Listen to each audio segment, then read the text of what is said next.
বিশ্বনবীর নুরানি চেহারা দেখে প্রথম ধাক্কায় লোকজন বেহুশ, এসে দেখে কি নুরানি চেহারা, আমার পেয়ারা নবীর কি চমৎকার দাড়ি, কি চমৎকার বাবরি চুল, কি চমৎকার জুব্বা। জীবনে এত সুন্দর সুশ্রী পরিচ্ছন্ন মানুষ তারা জীবনে দেখে নাই। তারা বলে আবু জাহিল্লাই কইছি কি দেখি কি। কোনদিন কশ্চিন কালেও এই লোকটা পাগল হতে পারে না, কারণ পাগলের চুল থাকে উস্কো খুস্কো। এলাকায় পাগল আছে না, পাগলরা চুল আশ্রায়, উস্কো খুস্কো চুল। পাগলদের চুলের মধ্যে থাকে জট, জামার মধ্যে থাকে ময়লা, ছেঁড়া ফাড়া জামা পড়ে, কি যেন বলে তারা নিজেরাই জানে না, এমন কোনো কিছু মুহাম্মদের মধ্যে দেখা যায় না।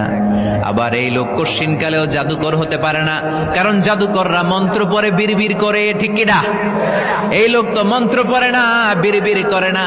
এমন এক কিতাব থেকে এই লোকটা আমাদেরকে কথা শোনায়, তার কথা শুনলে হৃদয়টারে ঠান্ডা করে দেয় কে? বিশ্বনবীর বিরুদ্ধে অপপ্রচারকে প্রচার মাধ্যম বানিয়ে দিল কে? আল্লাহ বললেন, নবী হে, নো টেনশন, ওয়ারাফা'না লাকা যিকরাক, I have dignified your status. আকাশ বাতাস ছাপিয়ে, সাত আকাশ কাঁপিয়ে, আমার আরশ পর্যন্ত আপনার মর্যাদাকে আমি সুউচ্চ করেছি। চিল্লায় পড়েন সুবহানাল্লাহ।